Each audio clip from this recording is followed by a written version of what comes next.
Bar hotel association president Rajkumar ഉണ്ണിയുടെ ആരോപണം സ്ഥിരീകരിച്ച ലേറ്റ് ഗ്രൂപ്പ് VM സുധീരൻ രാഷ്ട്രീയ പ്രവർത്തനത്തിനായി തങ്ങളിൽ നിന്ന് സാമ്പത്തിക സഹായം വാങ്ങിയിരുന്നെന്ന് എലൈറ്റ് ഗ്രൂപ്പ് MD സദാനന്ദൻ പറഞ്ഞു. മദ്യവ്യവസായം തങ്ങൾക്കുള്ള സമയത്ത് തന്നെയാണ് പണം പറ്റിയത്. തങ്ങളിൽ നിന്ന് മാത്രമല്ല മറ്റ് മദ്യവ്യവസായികളിൽ നിന്നും രാഷ്ട്രീയ പ്രവർത്തനത്തിനായി സാമ്പത്തിക സഹായം സ്വീകരിച്ചിട്ടുണ്ടെന്നും എലൈറ്റ് ഗ്രൂപ്പ് MD പറഞ്ഞു. Reporter exclusive. എലൈറ്റ് ഗ്രൂപ്പിൽ നിന്നും പണം വാങ്ങിയാണ് VM സുധീരൻ രാഷ്ട്രീയ പ്രവർത്തനം നടത്തിയിരുന്നതെന്ന ആരോപണമാണ് രാജ്കുമാർ ഉണ്ണി ബുധനാഴ്ച ഉന്നയിച്ചത്. ഈ ആരോപണം എലൈറ്റ് ഗ്രൂപ്പ് സ്ഥിരീകരിച്ചു. രാഷ്ട്രീയ പ്രവർത്തനം നടത്താനായി VM സുധീരന് തങ്ങൾ പണം നൽകിയിരുന്നുവെന്ന് എലൈറ്റ് ഗ്രൂപ്പ് MD സദാനന്ദൻ പറഞ്ഞു. രാഷ്ട്രീയ പ്രവർത്തനത്തിന് വേണ്ടി ഒരു നല്ല രീതിയിലുള്ള സംഭാവന സുധീരൻ മേടിച്ചിട്ടുണ്ട്, ഇല്ല എന്ന് പറയാൻ പറ്റില്ല. അത് നിഷേധിക്കുന്നത് തെറ്റാണ്. തങ്ങൾക്ക് മദ്യവ്യവസായമുള്ളപ്പോൾ തന്നെയാണ് VM സുധീരൻ പൈസ വാങ്ങിയത്.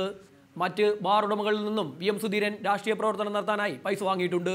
VM സുധീരൻ മദ്യവ്യവസായികളിൽ നിന്നും പണം വാങ്ങാതായിട്ട് 12 വർഷം മാത്രമേ ആയിട്ടുള്ളൂവെന്നും എലൈറ്റ് ഗ്രൂപ്പ് MD പറഞ്ഞു. ഈ അടുത്ത കാലത്ത് പുള്ളി മദ്യവ്യവസായികളിൽ നിന്ന് കാശ് മേടിക്കുന്നത് നിർത്തി. ഒരു 10-12 കൊല്ലമായിട്ട് പുള്ളി കാശ് മേടിക്കാറില്ല. തങ്ങളിൽ നിന്നും പണം വാങ്ങുന്ന രാഷ്ട്രീയക്കാരുടെ കൂട്ടത്തിൽ സുധീരൻ ഏറെക്കുറെ മാന്യനാണെന്നും അദ്ദേഹം കൂട്ടിച്ചേർത്തു. VM സുധീരനെതിരെ ഉയരുന്ന ആരോപണങ്ങൾക്ക് കൂടുതൽ ശക്തി പകരുന്നതാണ് എലൈറ്റ് ഗ്രൂപ്പിന്റെ പ്രതികരണം. ക്യാമറാമാൻ ഷഹീർ ഗുരുവായൂരിനൊപ്പം ശ്യാം ആലഞ്ചേരി, റിപ്പോർട്ടർ തൃശൂർ.